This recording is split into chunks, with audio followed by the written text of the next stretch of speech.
자, 우리 하나님 말씀은 로마서 8장 13절에서 14절. 로마서 8장 13절에서 14절. 오늘 제목은 십자가 속에 담겨있는 참된 의미. 십자가 속에 담겨있는 참된 의미.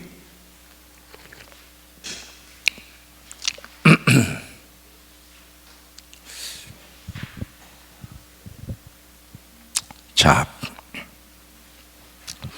8장 13절, 14절.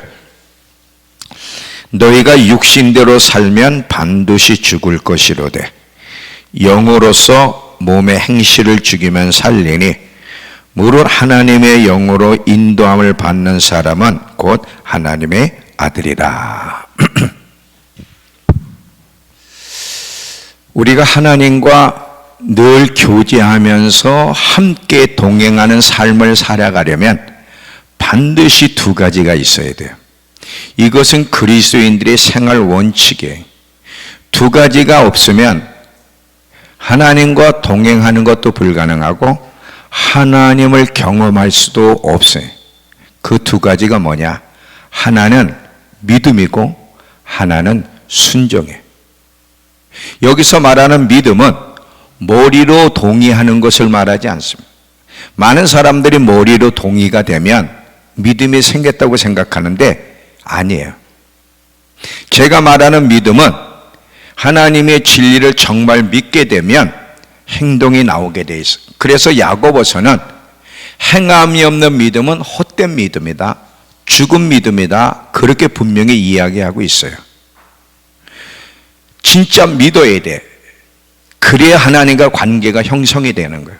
믿음이 없이는 하나님을 기쁘시게 할 수 없나니 하나님께 나아가는 자는 반드시 그가 계신 것과 그를 부지런히 찾는 자에게 하나님이 상 주신다 그랬는데, 그를 부지런히 찾는 자야. 돈을 부지런히 찾는 자가 아니라 하나님을 부지런히 찾는 자. 이 말씀이 무슨 뜻인지, 이 진리의 말씀이 이해될 수 있도록 하나님이 어떤 분이신지 그분을 부지런히 찾는 자에겐 하나님이 계시해 주신다, 상 주신다는 게 예수님이 자기를 나타내시고 계시해 주신다는 거예요. 그때 믿음이 생기는 거예요. 진짜 믿음이 생기면 그렇구나, 이렇게 되면 그럼 내가 이렇게 살면 안 되지, 이렇게 연결이 되는데, 마음 안에서부터 깊이 깨달아져서 믿음이 안 생기면 행동으로 안 나와. 믿음이 없이는 하나님을 기쁘시게 못한다고, 먼저는 믿음이 있어야 되고 그 믿는 것이 행동으로 이어질 때 하나님과의 관계가 형성이 되고 하나님과 동행하는 삶이 이어지고 하나님을 경험하게 되는 거예요. 이 두 가지가 형성이 안 되면 진정한 신앙생활이란 존재하지 않는 죽은 믿음, 헛된 신앙 속에서 살아간다는 것을 반드시 기억하면서 오늘도 이 말씀을 들을 때 하나님이 여러분에게 깨달음을 주셔서 머리로가 아니라 정말 그렇구나, 그렇구나, 여기서부터 깨달아져서 그럼 내가 이렇게 살면 안 되지, 삶으로까지 연결될 수 있는 그런 시간이 되기를 바랍니다. 자, 우리가 지금 이제 예수님의 부활을 앞두고 고난주간을 지금 우리가 쭉 시간을 보내고 있어요. 사순절 오면서 이제 막바지 고난주간인데, 우리가 이 고난 기간을 맞이할 때마다 우리는 항상 예수님이 우리를 위해 죽으시고 고난당하신 것을 묵상하며 시간을 보냅니다. 어떤 사람은 정말 금식도 하고 회개도 하며 시간을 보내요. 다 아름답고 중요한 일이죠. 그런데 많은 경우 우리가 이 예수님의 십자가 사건을 반쪽만 알고 있고 반쪽만 붙잡고 있는 아쉬움이 있다는 사실을 기억하셔야 돼요. 예수님이 십자가를 지신 더 분명한 이유는 우리의 삶에서도 십자가의 삶이 나타나는 하나기를 원하시는 거지. 다만 예수님이 우리를 위해 십자가 지셨대. 주님이 우리를 구원하시기 위해서 죽으셨대. 여기서 끝나는 게 아니야. 아주 중요한 건 이건 반쪽이야. 주님이 십자가를 지신 더 큰 목적은 너도 죽으라는 거야. 근데 이 부분에 대해서는 우리가 언급을 잘 하지를 않습니다. 자, 이 부분을 제가 이제 설명을 할 테니까 잘 들어보세요.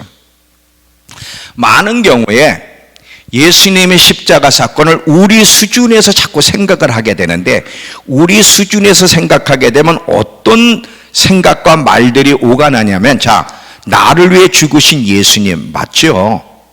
나를 구원하기 위해 희생제물 대신 사랑의 예수님, 이 선에서만 머물러. 이런 태도는 하나님 중심이 아닌 인간 중심의 신앙생활이고, 여기서 벗어나지 않으면 어떤 일들이, 어떤 말들이 오가느냐면, 인간 중심의 신앙생활을 하는 사람들의 입에서 나오는 말이 뭐냐면, 예수님이 우리를 위해 십자가를 지시고 죽으셨는데 우리가 왜 고난을 또 받아야 돼? 다 끝난 사건인데 왜 내가 그 십자가의 길을 가야 되지?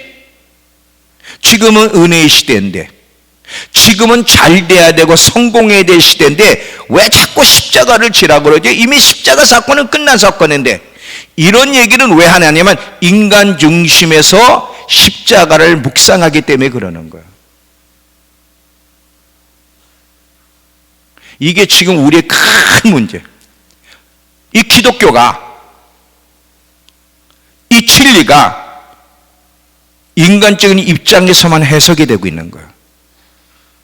그러다 보니까 그렇게 예수를 믿는 사람들 안에 변화가 없어. 주님을 닮아가는 모습도 없고.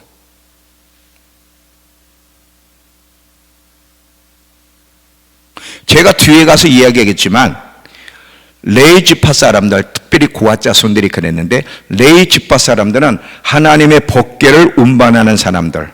하나님의 법궤가 뭐냐면 하나님의 임재를 운반하는 사람들이에요. 우리 그리스도인들은 하나님의 영광을 운반하는 사람들이에요. 하나님이 어디 있냐고 말하는 세상 사람들에게 하나님의 임재의 영광을 보여줘야 될 사람들이 우리 그리스도인들이에요. 근데 하나님의 영광을 운반하려면 내가 죽어야 돼. 내가 살아서 나 중심의 삶, 내가 하고 싶은 대로 살아가는 삶 속에는 하나님의 영광이 부어지지 않는다는 사실을 기억해야 돼.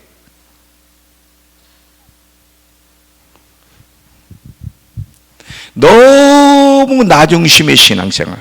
예수 믿는 것도 기독교를 다 자기 중심, 인간 중심에서 해석을 다 해. 그래서 잘 돼야 된다는 거예요. 성공해야 된다는 거예요.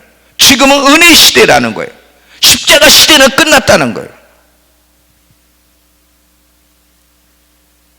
자꾸 십자가를 외치면, 죽어야 된다 그러면 이 인간 중심의 신앙생활을 하는 사람들이 뭐라고 얘기 자꾸 하냐면, 저 사람 율법주의자네.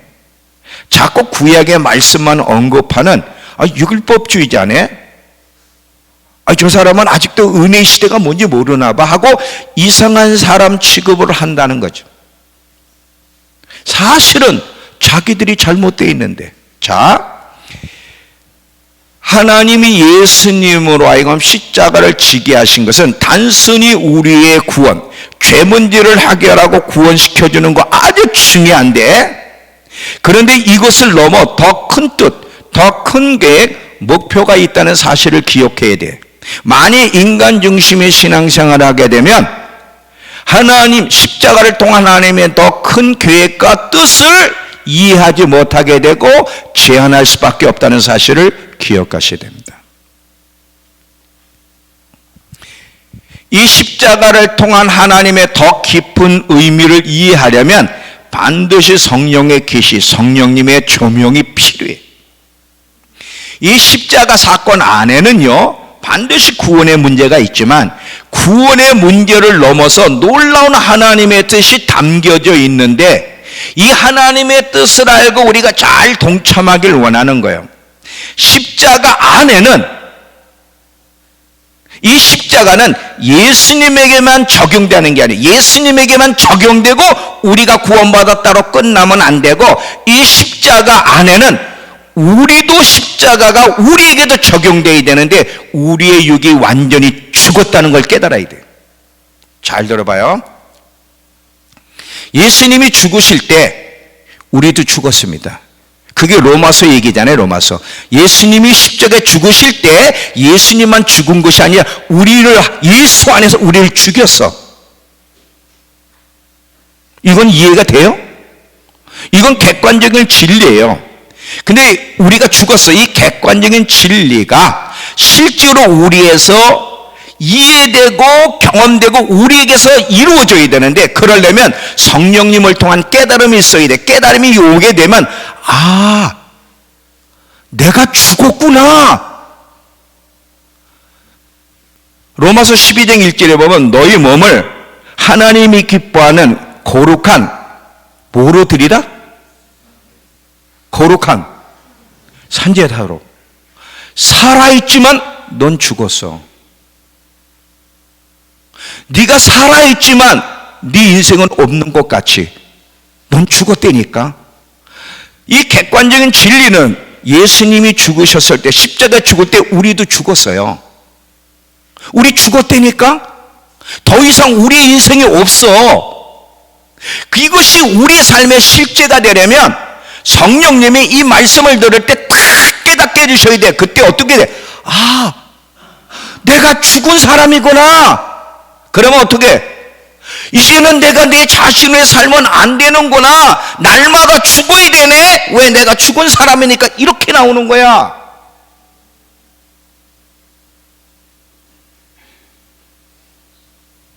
만약에 예수님이 죽으시고 우리도 죽었대. 할렐루야. 뭐가 할렐루야야? 예수님이 죽으셔서 우리가 구원받았대. 할렐루야. 그걸로 끝나면 십자가의 깊은 의미, 하나님이 왜 예수님을 십자가 지게 하셨는지 깊은 주님의 뜻과 마음을 헤아리지 못한 거예요. 우리도 죽여야 되는 거야. 잘 들어봐요. 왜 우리가 죽어야 되느냐면, 항상 제가 반복해서 얘기하는 얘기입니다. 예수님이 우리의 옛사람, 우리의 자아를 끝장내기 위해서 오셨다는 거 항상 마음에 새겨야 돼. 예수님이 십자가에 죽으신 것은 그분만, 우리 죄 때문에 그분만 죽는 게 아니라 항상 문제는 우리의 자아야. 왜냐하면 아담에게서부터 하나님의 뜻을 거스린 자가 누구야? 우리 자아잖아. 아담이 범죄하기 전에도 이 자아가 하나님의 뜻을 거스렸다면, 죄로 오염돼서 더럽혀진 인간의 자아가 무슨 선한 게 있어? 무슨 하나님의 뜻을 따라가? 인간이 범죄하기 전에도 그 자아가 하나님의 뜻을 거스렸다면, 이제 아담의 번제함으로 말미암아 더럽혀진 우리 자아는 더 이상 하나님의 뜻을 따라 사는 존재가 아니라 오히려 하나님의 뜻을 거스리고 자신을 위해 사는 존재로 전락됐기 때문에, 하나님이 우리를 구원하신 것은 원래 창조의 목적을 다시 회복시키기 위해서이기 때문에, 창조의 목적을 회복하려면, 구원의 진정 의미를 깨달으려면 항상 사고치는 이 자아를 죽여야 되는 거야. 이해가 돼요 지금?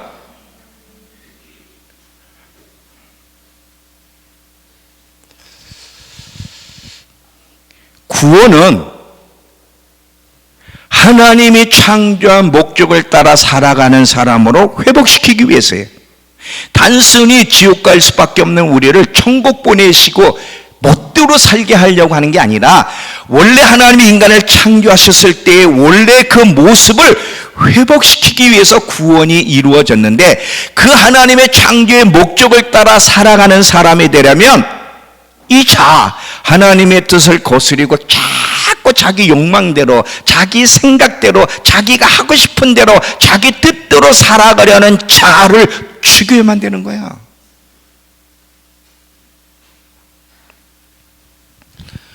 예수님의 십자가의 궁극적인 목적은 우리의 옛사람, 우리의 옛 자아, 육적인 삶과 반응에 대해서 십자가에 못 박으러 죽임으로 말미암아 더 이상 육을 따라 살아가는 자가 아니라 새 생명을 받은 새 사람으로 하나님의 뜻을 따라 살아감으로 영원한 세계 속에서 더 높은 영광과 상을 받아 누리는 더 좋은 부활에 참여하는 자가 되게 하기 위해서 예수님이 십자가를 지셨다는 거예요. 너무 내용이 긴가?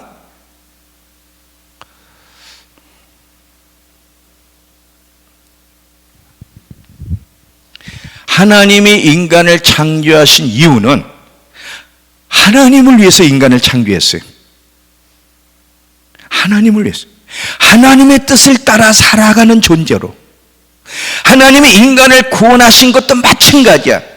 하나님의 뜻을 거스린 인간으로 다시 하나님의 뜻을 따라 살아가는 자로 회복시키기 위해서 그 아들을 보내서 십자가에 죽이신 거예요. 단순히 구원하기 위해서만이 아니라. 그런데 문제는 항상 이 자아가 문제야.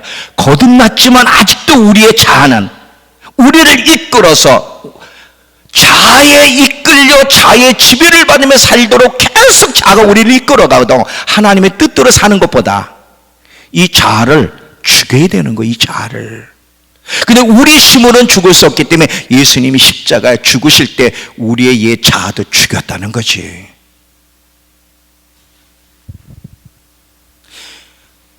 로마서를 보면 1장에서 8장까지가 복음에 대한 얘기예요. 십자가와 구원에 대한 아주 기본적인 진리를 쭉 얘기하고서 9장에서 11장까지는 하나님의 구원의 스토리, 이스라엘과 이방인의 관계, 이방인이 어떻게 하나님께 돌아오게 됐나, 이스라엘의 완악함으로. 그러면 하나님은 이방인을 구원시킨 걸로 끝나는 게 아니라 이방인이 이스라엘 때문에 구원받았고 이방인의 수가 충만해 자기까지는 이스라엘이 완악해지지만 결국 이방인을 통해 이스라엘도 돌아와 이방인과 이스라엘이 하나 되게 하는 것이 하나님의 구원 스토리고 하나님의 뜻이야. 이 하나님의 뜻을 우리가 이루어가기 위해서 하나님이 우리를 선택하시고 구원하셨는데 이 하나님의 뜻을 이루려면 우리의 몸을 하나님이 기뻐하는 거룩한 산제사로 드려야 되는 거야. 왜냐하면 인간은 하나님의 뜻대로 살고 싶은 마음이 없거든.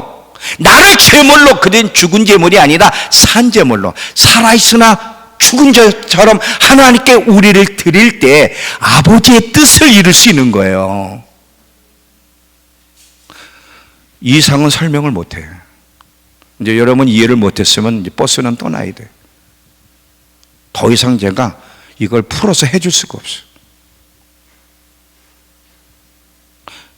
이게 예배라는 거야.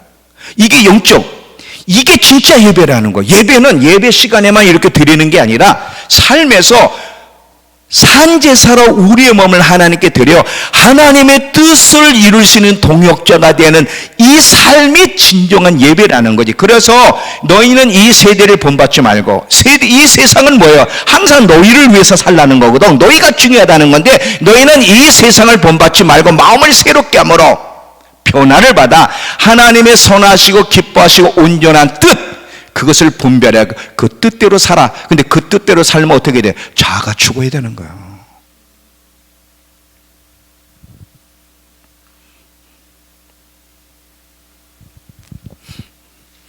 우리가 죽어야 돼. 우리 뜻대로 살려고 하는 거, 우리가 하고 싶은 대로 살려고 하는 거, 이 자아가 죽어야 돼. 예수님이 마태복음 16장에 베드로와 제자들에게 내가 고난을 받은 다음 죽임을 당한 다음에 사흘에 부활하리라. 예수님은 아버지의 뜻, 십자가를 지러 죽으러 왔어요. 그랬더니 베드로의 자아가 뭐라 그래? 항변하여 이르되 그리 마옵소서. 지금 예수님이 죽으러 오셨어요. 예수님이 죽어야 우리의 구원이 이루어져. 근데 베드로의 자아가 뭐라 그래? 죽지 말라는 거야. 항상 하나님의 뜻을 거스리는 것은 인간의 자아의 자아. 이 인간의 자아가 십자가 못 박혀 죽어야 되는데 우리의 힘으로 안 되니까 예수님이 십자가 지실 때 우리의 자아도 죽인 거예요. 이건 진리야. 우린 주 안에서 죽었어. 이게 실제가 되려면 뭐예요? 성령님이 이 말씀에 대해서 다 깨닫게 해줘요. 머리로 내가 죽었대 이게 아니라 내가 죽었구나. 이게 여기서부터 깨달아지면 그러면 더 이상 나를 위해 살면 안 되네. 이게 와야 되는 거예요.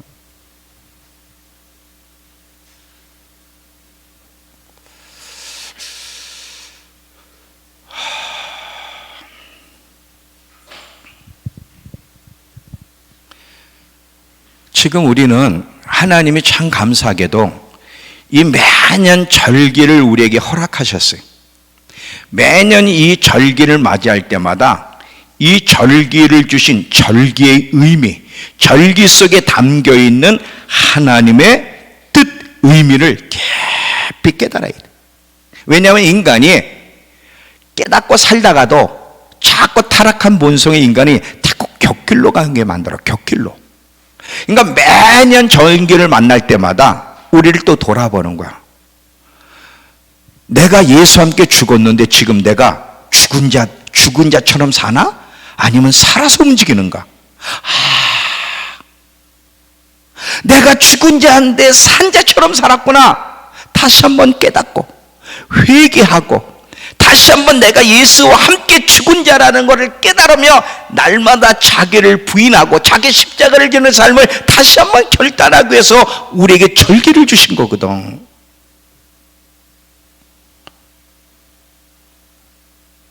죽어야 돼. 우린 이미 죽었어. 이건 진리야. 객관적인 진리. 이 진리가 실제 내 삶에서 이제 나타나야 되는 거예요. 십자가의 삶이 우리의 삶 속에 나타나지 않고 예수님만 십자가 얘기하면 그거는 진정한 복음을 모르는 겁니다. 다시 예수님이 십자가 지신 것은 단순히 우리의 구원을 위해서만이 아니라 그걸로 끝나는 게 아니야. 예수님이 아버지의 뜻을 온전히 십자가를 짐으로 아버지의 뜻을 온전히 이루고 승리하여 아버지 하나님 보좌 우편에 앉아 계신 것처럼 우리도 하나님의 뜻을 온전히 쫓아 삶으로 거룩하고 정결한 신부가 되게 하셔서 혼인잔치에 참여할 뿐 아니라 예수님과 함께 다스리는 신부로 예수님 보좌 우편에 앉게 하시기 위한 하나님의 지혜가 십자가다.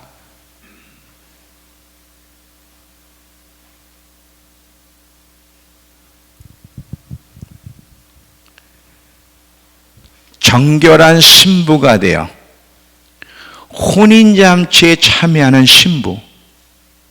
여러분, 예수 믿고도 혼인잔치에 참여하지 못할 수가 있어요. 열처녀 비유가 그거잖아요.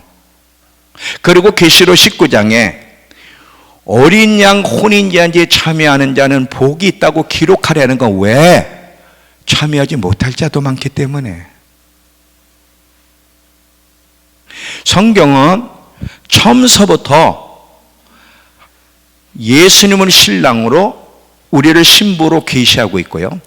구약에도 보면 하나님을 남편으로 이스라엘은 그의 아내 신부로 계속 성경에 계시하고 있는 걸 보게 돼. 시내산에서의 그 이스라엘 백성과 하나님과의 언약은 결혼관계라는 걸 이미 많이 얘기했어요. 호세아서 아가서 보면 전부 다 이 신부 결혼 얘기거든. 자, 호세아서 하나만 봅니다. 호세아서 2장. 호세아서 2장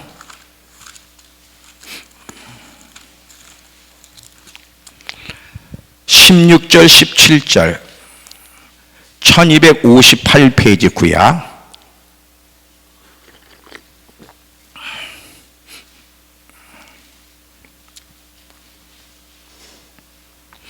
여호와께서 이르시되 그날, 이 마지막 때가 되면 이런 날이 온다는 거죠.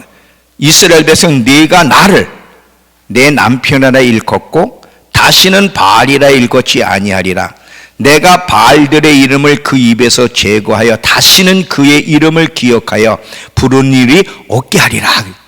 시내산에서 하나님이 이스라엘과 결혼 관계를 맺었어요. 하나님이 남편이고 이스라엘이 아내인데 이스라엘 백성들이 하나님을 남편으로 인정하지 않고 있는 거야. 계속해서 하나님이 이스라엘 백성을 그렇게 징계하는 홀로코스트 같은 그런 상황을 만나게 하고 결국 마지막 대환란, 야곱의 환란을 허락하는 이유는 이거야. 진정한 남편이 누구인지 하나님이 그들의 진정한 남편이라 깨닫고 그분을 남편을 인정하고 결혼 관계를 온전히 이루기 위해서. 성경 전체는 결혼에 대한 이야기예요. 지금 여러분도 똑같아. 여러분의 신랑 남편이 예수인데 여러분 지금 예수를 남편으로 인정을 안 하는 거예요. 지금 다른 게 지금 남편이에요. 다른 거를. 반드시 예수가 우리의 신랑이라는 걸 깨닫게 해줄 겁니다. 그게 무슨 말인지 아시죠? 깨닫게 해준다는 게. 이걸 못 깨달으면 혼인잔치에 참여를 못해.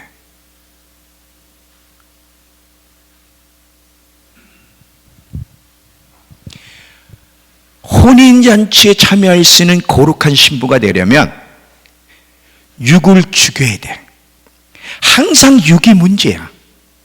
아까 오늘 로마서 8장 13절에 육신대로 살면 반드시 죽을 것이로되, 갈라디아서 5장 17절에 보면 육신의 소욕은 성령의 소욕을 거스르고 성령의 소욕은 육신의 소욕을 거스르려 서로 반대가 된다.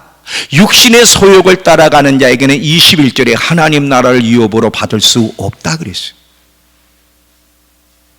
그러니까 우리가 신부로 신랑 되시는 예수님을 맞이하여 혼인잔치에 참여하며 영원한 나라에서 신랑 되신 예수님과 함께 통치하려면 반드시 우리의 육, 하나님의 뜻을 이루어가는데 방해하는 이 육자를 반드시 십자가에 못 박아야 돼. 날마다 죽이는 일이 있어야 되는 거예요. 여러분 에스더서를 보면 이제 첫 번째 왕을 패하고 와스디 왕을 패하고 아스에로 왕이 두 번째 왕비를 이제 선택할 때 각도에서 아리따운 처녀들을 다 부르죠. 자, 부르심을 받았어요. 근데 택하심까지 받는 거는 또 다른 문제. 부르심을 다 받았어, 왕비로.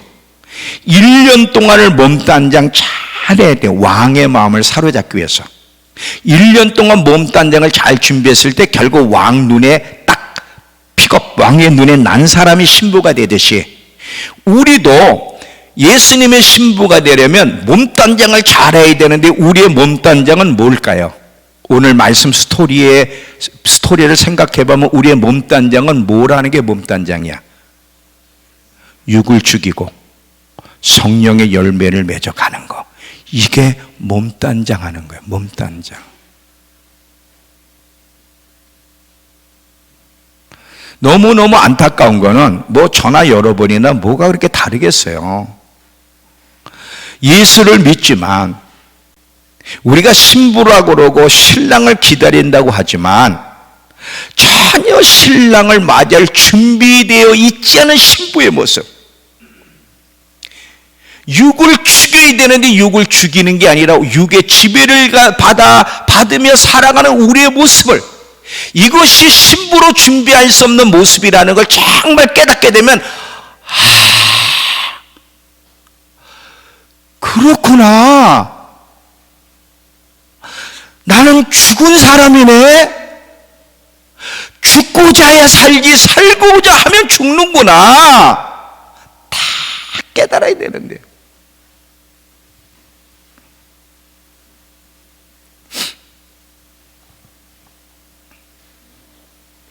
우리가 예수를 믿지만 어떻게 육의 지배를 받으며 사는 사람인지는 평상시에서도 선택하는 거 보면 알지만 보통 아무 일이 없을 땐 몰라요.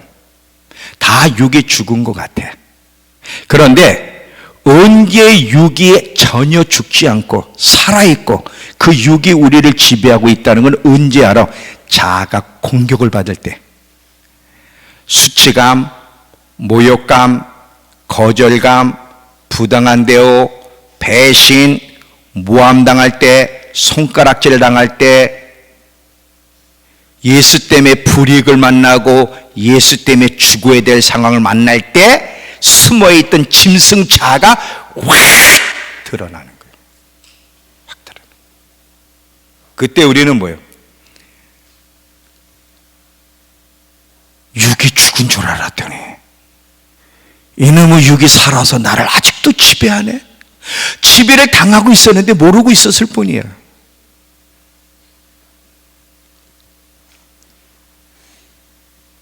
여전히 이 자아가 살아서 우리를 괴롭혀.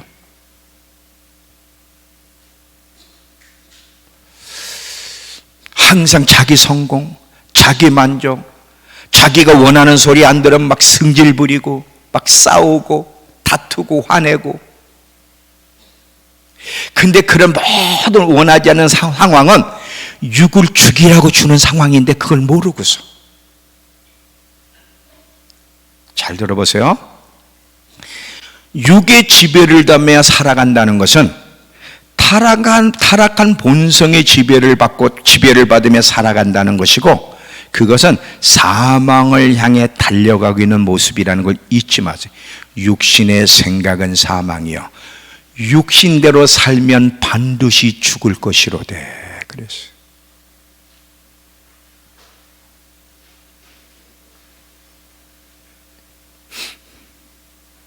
자, 왜 하나님은 매일매일 삶 속에서 우리가 원하지 않는 사람, 원하지 않는 상황을 왜 만나게 할까요?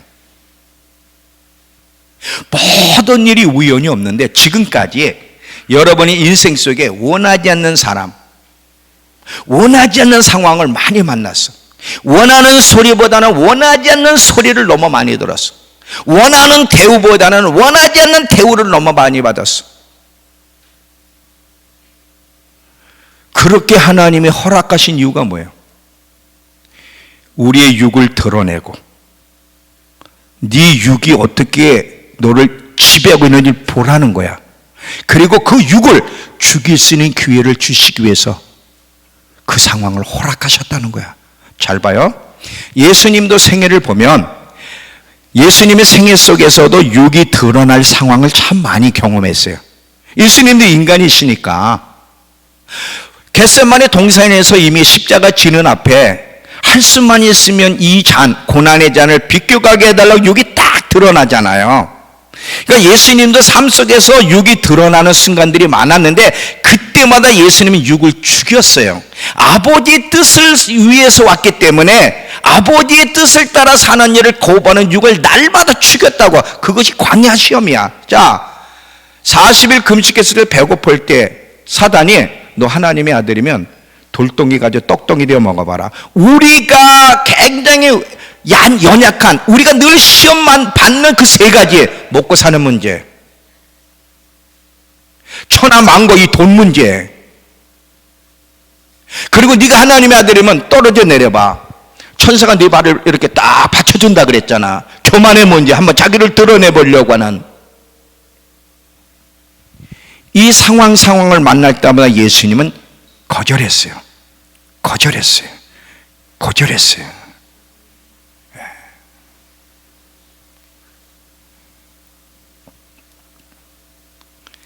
예수님도 그랬던 것처럼 하나님은 우리의 삶 속에서 모욕감, 수치, 경멸, 조롱, 원하지 않는 소리, 원하지 않는 사람들을 계속 만나게 하셔요.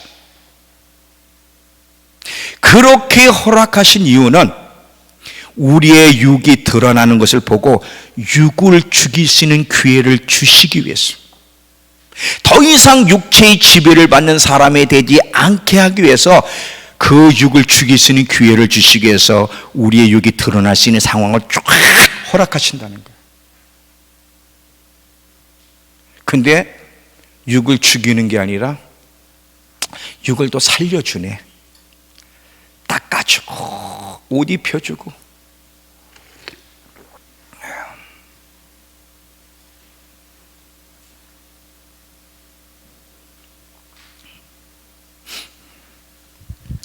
그게 지금은. 그러다 보니까 오랜 시간 예수를 먹고 권사까지 됐는데 뭐가 바뀌어졌냐, 이 권사가. 뭐가 바뀌어졌어요? 안수 집사들. 뭐가 바뀌었어요? 직분만 안수지. 직분만 장로지. 직분만 권사지. 뭐가 바뀌었어요? 어린 사람한테 모범이 되나? 이게 지금 문제. 오히려 나이 들면요 더 살아 있습니다. 건드리면 큰일 나. 언제든지 공격할 준비가 되어 있기 때문에 감정 건드리면요 더 난리야. 한 맺혀가지고 속에서.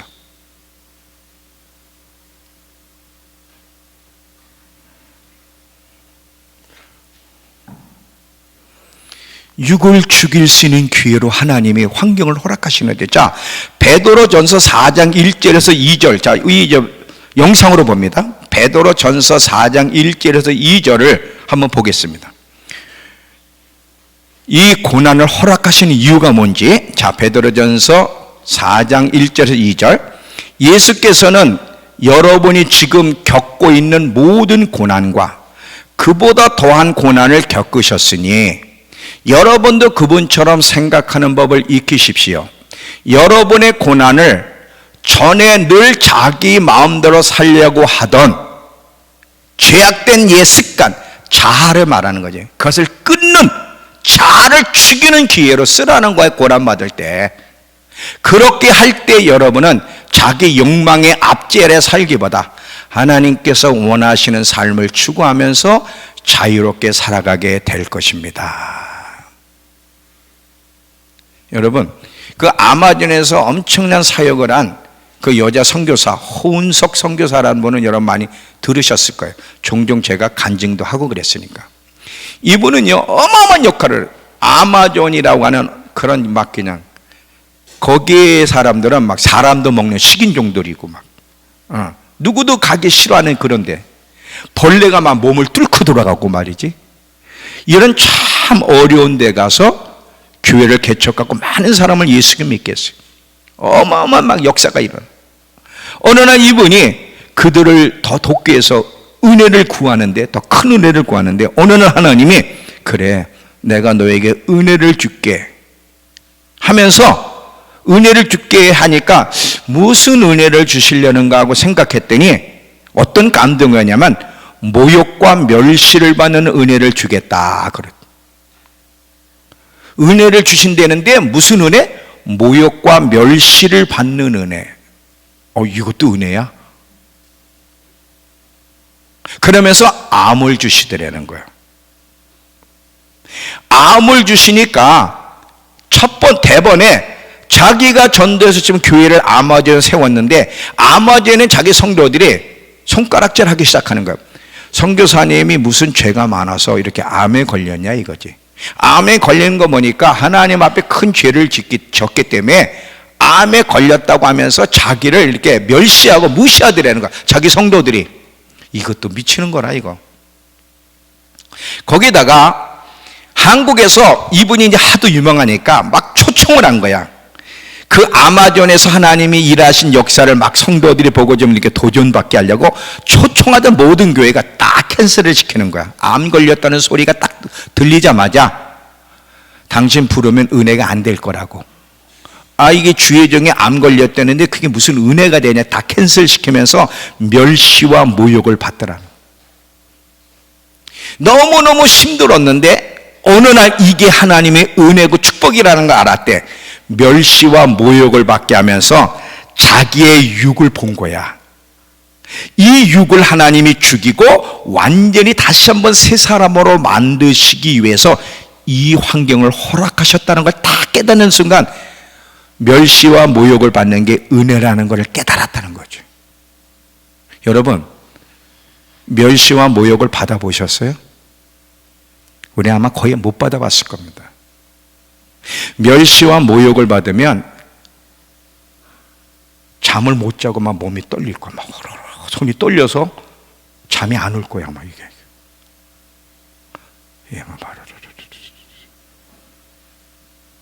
눈 뜰 때까지 내가 손을 안 뜰, 눈 뜰 때까지.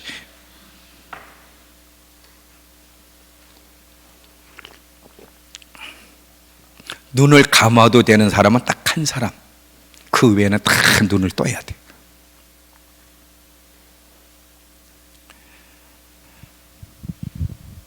하나님이 저뿐만 아니라 여러분 삶 속에 멸시와 모욕을 받게 할 겁니다. 정말 원하지 않는 사람을 하나님 옆에 붙일 거예요. 정말 내가 원하지 않은 환경을 여러분 옆에다 붙일 거예요. 세상에 우연이 어디 있어? 그리고 우리를 사랑하시는 하나님이 자녀가 고통받는 것을 좋아하는 부모가 세상에 어디 있어? 그 일들을 허락하실 때는 이유와 더 선한 목적이 있는데, 그 목적이면 육을 죽여야 돼. 저 육을 죽여야 돼. 항상 하나님의 뜻을 거스르는 저 육을 죽여야만 혼인잔치에 참여할 수 있는 정결한 신부가 되는 거예요. 잊지 마세요. 십자가가 없는 부활이란 존재하지 않고, 이제 이번 주가 부활주일이라네. 부활주일이잖아요. 십자가 없는 부활이란 존재하지 않고, 십자가 없는 영광, 더 좋은 부활은 없습니다. 날마다 육을 죽이고 영을 쫓아가는 사람이 돼야만 혼인잔치에 참여할 수 있는 신부로, 하나님의 영광을 담을 수 있는 그릇, 이제 요거 얘기할 거예요. 하나님의 영광을 담을 수 있는 그릇으로, 그리고 영원한 세계 속에서 주님 보좌 우편에 앉을 수 있는 영광을 만나는 거예요. 이게 예수님이 십자가 지신 더 큰 의미예요. 단순히 구원으로 끝나는 게 아니라, 예수님도 하나님의 징계를 통해 거룩함에 참여하셨고, 이 주님의 길에 우리를 초청하고 계세요. 자, 히브리서 12장 10절을 보세요. 히브리서 12장 10절. 히브리서 12장 10절.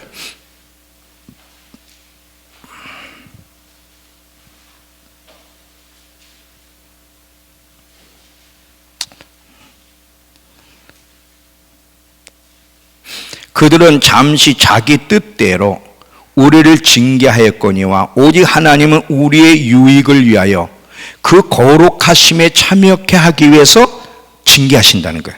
근데 그 징계는 달콤하지 않아. 힘들고 어려운 게 사실이지만 그 징계가 있어야만 우리가 거룩함에 참여해. 예수님도 그렇게 하나님의 징계를 통해서, 죄와 상관없이 하나님의 징계를 통해 거룩함에 참여하셨고, 우리도 거기에 초대를 하는 거야. 그래서 예수님이 우리에게 당신이 가신 길을 피하는 게 아니라 당신이 걸어가신 길에 우리를 초청하면서 예수님처럼 살 수 있고, 상황을 만날 때마다 어떻게 극복해야 되는지를 하나씩 알려준 이야기가 있는데, 자, 이걸 보겠습니다. 베드로전서 2장 19절에서 21절 영상으로 볼게요. 이것도요.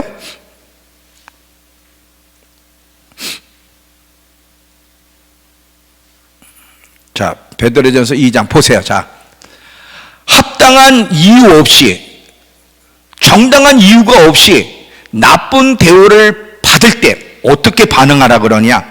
하나님을 내 참아라 그랬어요.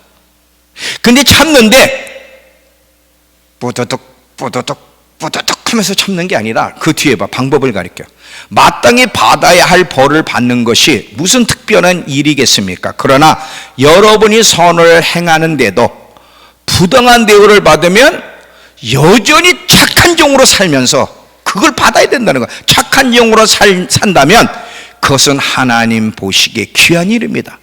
여러분은 그러한 삶을 살도록, 그리스도께서 친히 사셨던 것을 살도록 초청받았습니다.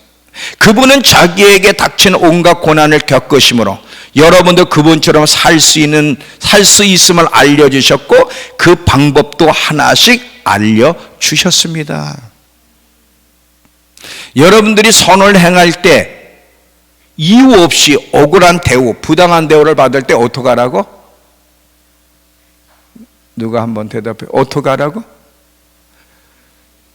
성훈이가 맨 뒤로 가서 이제 오늘은 물어보질 못하게 돼. 제가 일찍 알고 봐서 뒤로 튄 것 같은데? 어떡하라고? 이를 뿌드득 뿌드득 갈면서 참으라고? 여전히 착한 일을 하면서, 여전히 선한 일을 하면서 그 대우를 달게 받으라는 거예요. 예수님은 당신이 걸어가신 그 길에 너희는 오지만 내가 다 걸어갔으니까, 이게 아니라 그 길에 우리를 초청하는 거예요. 너희도 그 길로 들어와야 돼. 왜냐하면 내가 십자가 진 건 나만 죽기 위해서가 아니라 너희의 옛 자를 죽이기 위해서 내가 왔기 때문에 너희도 내 길에 들어서야 된다. 근데 내 길에 들어설 때 어떻게 내가 그 상황을 잘 극복할 수 있는 방법을 하나씩 알려줄 텐데, 그 중에 하나가 뭐냐? 네가 선을 행하는데 부당한 대우를 받았어. 이유 없이, 합당한 이유도 없이 나를 막 학대하고 막 부당한 대우를 하는 거야. 그때 너 그 상황을 왜 만나는 줄 아니? 너 육축이라고. 그럼 너 어떻게 반응해야 돼? 끝까지 선을 행하는 가운데 그 상황을 달게 받아라. 이렇게 살라고 너가 부르심을 받았어. 그래.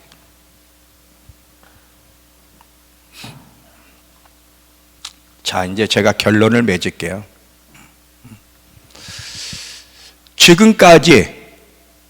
지금도 여러분 만나게 하는 환경들을 잘 한번 묵상해 보세요. 지금 여러분이 왜 지금 상황을 왜 만나야 되는지, 왜 그게 가정 안에서든 직장에서든 교회 안에서든 왜 자꾸 저 사람을 만나야 되지? 왜 자꾸 저런 환경을 내가 눈으로 봐야 되지? 내가 왜 저런 소리를 왜 들어야 돼? 이유가 뭐야? 육이 죽고 영의 지배를 받으며 살아가는 사람, 하나님의 거룩함에 참여하여 하나님의 영광을 담을 수 있는 그릇이 되게 하기 위해서.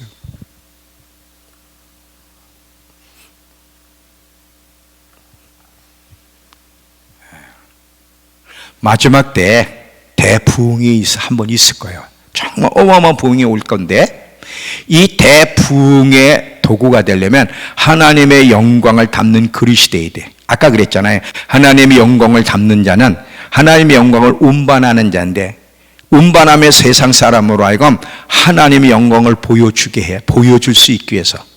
근데 그 하나님의 영광을 담으려면 철저히 육을 죽이는 십자가의 길을 갈 때만 이것이 이루어진다. 그래서 하나님이 우리에게 허락하는 고난, 징계를 당할 때는요, 힘들어하지 마시고 기뻐하고 감사해야 될 이유는 하나님의 목적을 알았기 때문에, 왜 이 환경을 허락하셨는지를 알았기 때문에. 그래서 야고보서 1장 2절에서 4절, 베드로전서 1장 6절에서 7절 보면 고난을 받을 때, 시험을 받을 때 더 없는 기쁨으로 여기라는 거야. 왜? 이 고난에 주어진 이유가 있기 때문에.